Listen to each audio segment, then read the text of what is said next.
إن الدين عند الله الإسلام. الحمد لله رب العالمين، والصلاة والسلام على سيد الأنبياء والمرسلين وعلى آله وأصحابه أجمعين. أما بعد، فأعوذ بالله من الشيطان الرجيم. بسم الله الرحمن الرحيم. قال الله تبارك وتعالى: إنا نحن نزلنا الذكر وإنا له لحافظون.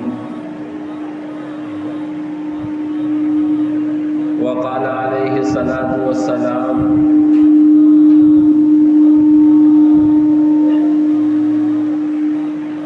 خيركم من تعلم القرآن وعلمه. وقال عليه الصلاة والسلام: من قام رمضان ایمانا و احتسابا غفر له ما تقدم من ذنبه، او كما قال نبینا صلی اللہ علیہ وسلم. محترم بزرگوں، بھائیوں، ہمارے عزیز گرامی، آپ کے امام عزیزم مولانا محمد انصار زیدہ علمہ کا حکم ہوا کہ ختم قرآن کے موقع پر آپ کو حاضر ہونا ہے اور کچھ گفتگو کرنی ہے. اور اسی کے ساتھ ساتھ ان کے والد محترم جو آئے ہوئے ہیں، میرے انتہائی محسن کرم فرما جناب افتخار بھائی، علماء کے بڑے خادم اور دعوت و تبلیغ کے ساتھیوں کے بھی انتہائی خدمت گزار، اور میں سمجھتا ہوں کہ آپ کے امام موصوف اللہ تبارک و تعالی نے ایسا بچہ، ایسا عالم افتخار بھائی کو عطا کیا ہے. یہ دین کی اور دین والوں کی خدمت کا نتیجہ ہے، اس لیے میری حاضری ضروری تھی. اور آپ میں سے بھی اکثر حضرات میرے چہرے سے واقف ہوں گے. اس وقت میں دو چیزیں ہیں اور دونوں چیزیں میں انشاءاللہ 20 منٹ کے اندر بیان کرنے کی کوشش کروں گا. ایک تو قرآن کریم کا سننا، سنانا، پڑھنا، پڑھانا، اس پر ہمیں کیا ملنے والا ہے. اور دوسری چیز تراویح، جو ہم نے رمضان کا چاند نظر آنے پر شروع کی، اور انشاءاللہ جب تک عید کا چاند نظر نہیں آئے گا پڑھتے رہیں گے انشاءاللہ. یہ دونوں رمضان کے خاص تحفے ہیں. قرآن کریم کا سننا، سنانا، یہ نبی پاک صلی اللہ علیہ وسلم اور حضرت جبریل علیہ السلام کی خاص سنت ہے. بخاری شریف کی روایت ہے، اور بخاری شریف کا سب سے پہلا باب ہے کتاب الوحی. اس میں حدیث نمبر 5 یا 6 ہے. حضرت امام بخاری رحمۃ اللہ علیہ نے روایت نقل کی ہے. اس کا ترجمہ میں آپ حضرات کے سامنے پیش کرتا ہوں کہ اللہ کے نبی صلی اللہ علیہ وسلم رمضان کے مہینے میں حضرت جبریل علیہ السلام کے ساتھ قرآن کا دور کیا کرتے تھے. اور یہ الفاظ ہیں: وَكَانَ يَلْقَاهُ كُلَّ لَيْلَةٍ. حضرت جبریل کی حضور اکرم صلی اللہ علیہ وسلم سے رمضان کی ہر رات میں ملاقات ہوا کرتی تھی، اور یہ سننا سنانا چلتا تھا. اس کے لیے دور کے لیے الفاظ فَيُدَارِسُهُ الْقُرْآنَ، تو دونوں قرآن کا دور کیا کرتے تھے. کسی چیز کی نسبت اللہ کے نبی صلی اللہ علیہ وسلم کی طرف جڑ جائے، آپ اندازہ لگائیے کہ دنیا میں نسبتوں کا بڑا خیال کیا جاتا ہے، اور جس چیز کی نسبت خود حضور اکرم صلی اللہ علیہ وسلم کی طرف جڑ رہی ہو اس کا کتنا بڑا خیال ہو۔ اسی کے ساتھ ساتھ قرآن کریم کے پڑھنے اور سننے کے فضائل احادیث میں بے شمار بیان کیے ہیں، اور محدثین نے باقاعدہ حدیث کی کتابوں میں کتاب فضائل القرآن کے نام سے ابواب قائم کیے ہیں، اور وہ تمام روایتیں اکٹھی کی ہیں جن میں قرآن کریم کی تلاوت کے فضائل، ان کے آداب اور ان کے کس طریقے سے کیا انعامات حاصل ہونے والے ہیں ساری چیزوں کے، اور اسی کے ساتھ ساتھ قرآن کریم کی خاص صورتوں کے جو فضائل ہیں ان کو بھی ذکر کیا ہے۔ بہت مختصر وقت میں ساری چیزوں کا بیان کرنا ناممکن۔ اس میں سے ایک روایت میں نے بخاری کی لی ہے، اس میں اللہ کے نبی صلی اللہ علیہ وسلم فرماتے ہیں کہ تم میں سب سے بہتر وہ ہے جو قرآن کو پڑھے اور پڑھائے، اور بعض روایتوں میں ہے تم میں سب سے بہتر وہ ہے جو قرآن کریم کو پڑھے یا سیکھے یا سکھائے، یعنی یا تو خود سیکھ لے یا کسی کے سیکھنے کا ذریعہ بن جائے۔ آج دنیا کے اعتبار سے ہم کسی چمکتے ہوئے آدمی سے منسوب ہو جائیں تو اپنے لیے فخر سمجھتے ہیں، جبکہ قرآن کریم سب سے بہتر اس شخص کو بتا رہا ہے جو قرآن کو سیکھے یا سکھائے۔ تو قرآن کریم سے رشتہ جڑنا سب سے زیادہ قابل فخر ہے، چاہے وہ پڑھنے کے اعتبار سے ہو چاہے وہ سننے کے اعتبار سے ہو۔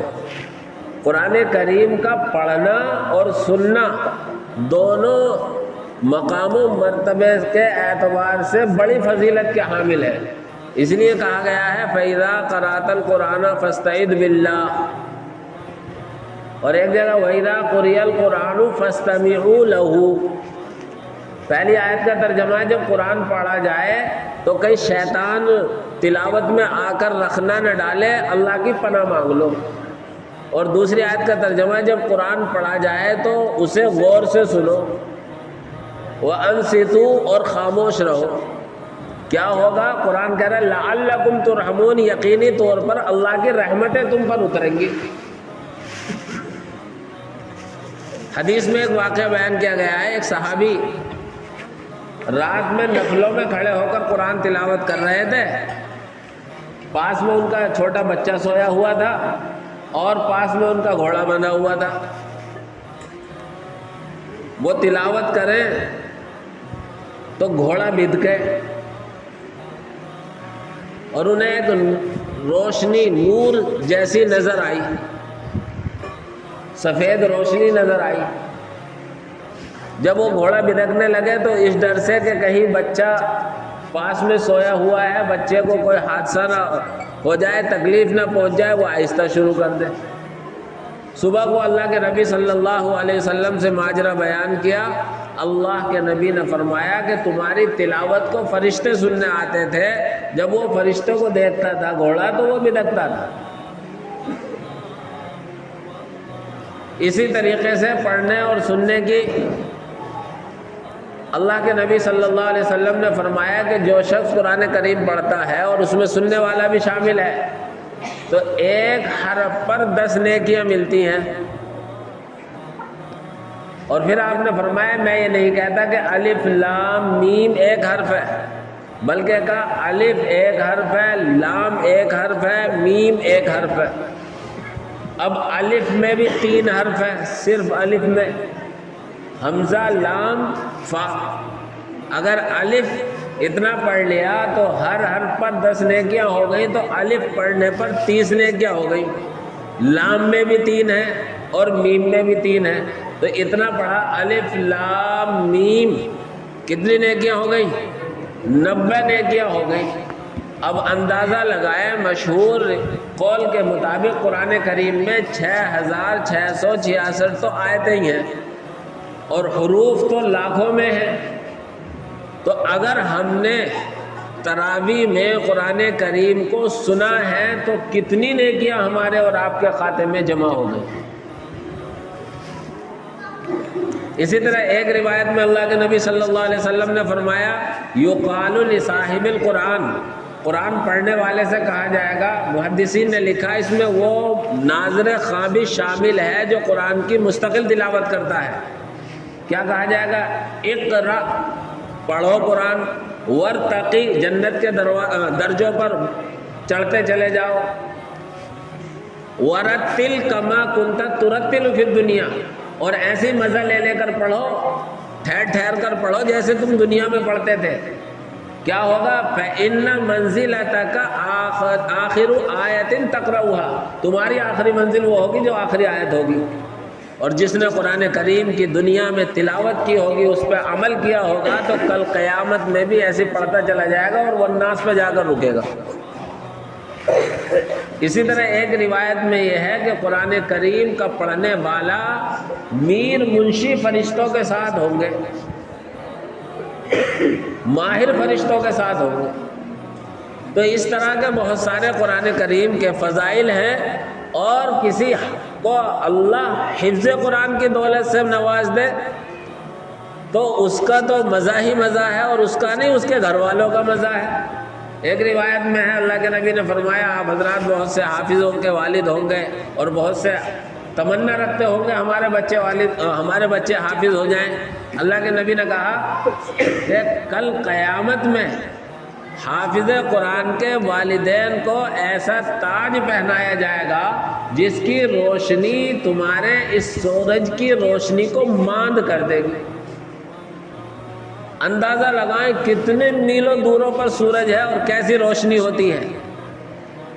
جو حافظ قرآن کے والدین کو اس اکرام میں کہ انہوں نے اپنے بچے کو حافظ قرآن بنایا ہے، ان کو ایسا تاج پہنایا جا رہا ہے۔ اللہ کے نبی کہتے ہیں اب اندازہ لگا لو کہ قرآن والے یعنی حافظ قرآن کے ساتھ کیا معاملہ ہوگا۔ اس لیے میرے بھائیوں، پہلی درخواست تو یہ ہے کہ اللہ نے ہمیں جو یہ قرآن دیا ہے یہ بہت بڑی دولت ہے۔ اسی لیے ایک حدیث میں یہ فرمایا کہ کسی کو اللہ نے قرآن کی دولت دی اور اس نے اپنے مقابلے میں کسی اور کو برتر سمجھا دنیاوی اعتبار سے، تو اس نے اللہ کے اس انعام کی توہین کی۔ ہمیں تکبر تو نہیں کرنا ہے، قرآن کی دولت مل گئی، لیکن اللہ کی نعمت ملی ہے تو اس کا ہم تذکرہ بھی کر سکتے ہیں اور اس پر ہم فخر بھی کر سکتے ہیں کہ اللہ نے ہمیں قرآن کی دولت عطا کی ہے۔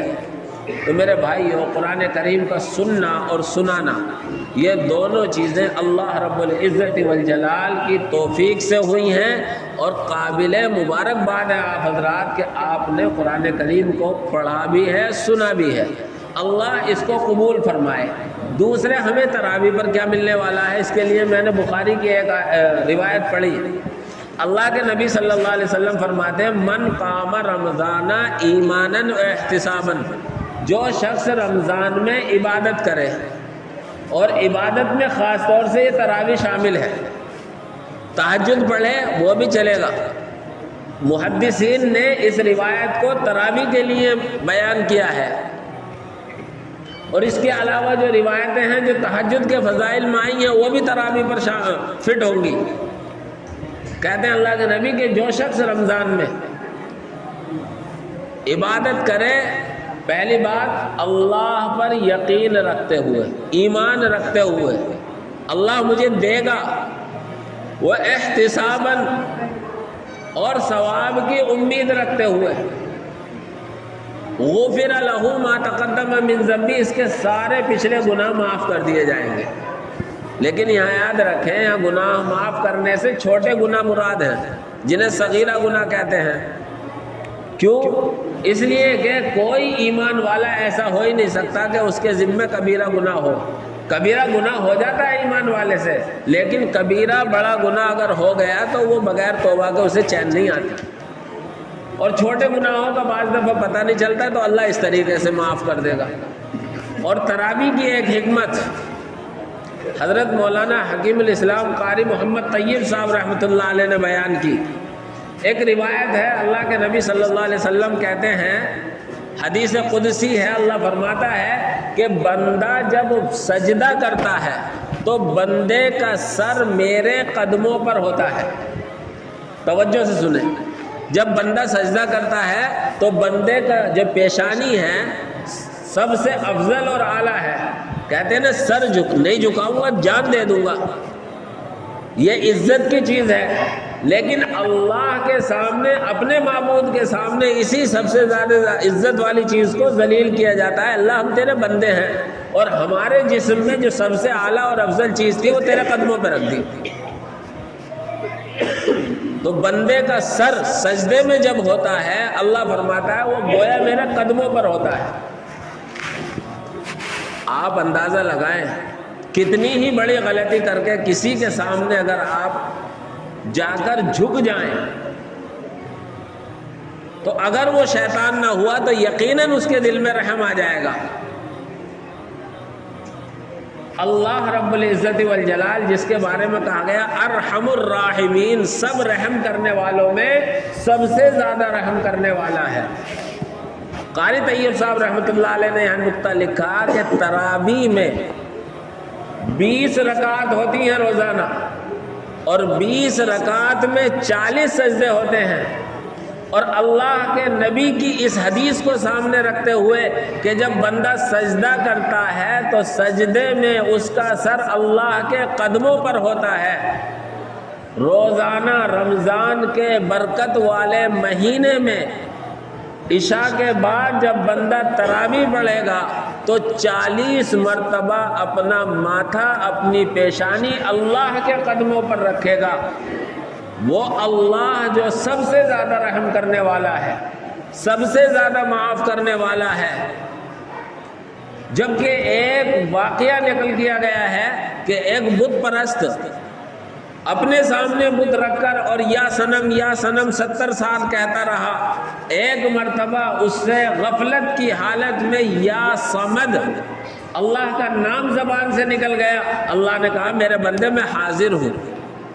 ایسا کفر و شرک میں پڑا ہوا جس نے 70 سال صرف اور صرف ایک بت کی پوجا کی ہو اور دھوکے سے غفلت میں زبان پر اللہ کا نام آ گیا ہو اور اللہ اس کو بھی کہتا ہے میرے بندے میں حاضر ہوں، بتا کیا چاہتا ہے؟ تو ہم سب ایمان والے بندے جو ہم اللہ کو ایک مانتے بھی ہیں، یقین بھی کرتے ہیں، اس پر ایمان رکھتے ہیں، جب تراویح میں 40 مرتبہ روزانہ سجدہ کریں گے، اللہ کے قدموں پر سر رکھیں گے، کیا مجھ پر اور آپ پر اللہ کو رحم نہیں آئے گا؟ یقیناً آئے گا۔ یقیناً اللہ ہمارے گناہوں پر اللہ رب العزت اپنی رحمت کی نظر ڈالے گا اور ہمیں رحمت کی رسی ڈال کر گناہوں کے دلدل سے نکال لے گا۔ یہ ملنے والا ہے تراویح پر۔ اس لیے اللہ کے نبی نے فرمایا من قام رمضان ایمانا و احتسابا غفر له ما تقدم من ذنبه، کہ جو رمضان میں اللہ پر ایمان رکھتے ہوئے، ثواب کی امید رکھتے ہوئے تراویح پڑھے گا، عبادت کرے گا، اللہ اس کے تمام پچھلے گناہ معاف کر دے گا۔ اور ہم جب 40 مرتبہ اللہ کے قدموں پر سر رکھ رہے ہیں اور اللہ سے پھر ہاتھ اٹھا کر اپنی مغفرت کی، اپنے گناہوں سے توبہ اور اپنے جو گزشتہ زندگی میں برے کام ہیں ان سے توبہ کر رہے ہیں، تو یقیناً اللہ رب العزت والجلال کی رحمت جوش میں آئے گی اور ہم سب کو معاف کرے گی۔ دنیا میں کیسا ہی سنگ دل آدمی ہو، اگر ہم اس سے سوری اور معافی کہہ دیں تو اس کا دل نرم ہو جاتا ہے۔ اللہ سب سے زیادہ رحم کرنے والا ہے، اسے یقیناً رحم آئے گا اور وہ ہم سب کو معاف کر دے گا۔ تو یہ ملنے والا ہے ہمیں تراویح پر۔ اللہ رب العزت والجلال سے دعا ہے کہ اللہ تبارک و تعالی ہمیں جیسے آج تک تراویح پڑھتے آئے ہیں آئندہ بھی اسی طریقے سے تراویح کا پڑھنا آسان فرمائے، اور اللہ ہمیں بار بار یہ برکت والا مہینہ عنایت فرمائے۔ اللہ رب العزت والجلال ہم سب کے تمام گناہوں کو معاف فرمائے۔ آمین وآخر دعوانا ان الحمدللہ رب العالمین۔ اللہ اللہ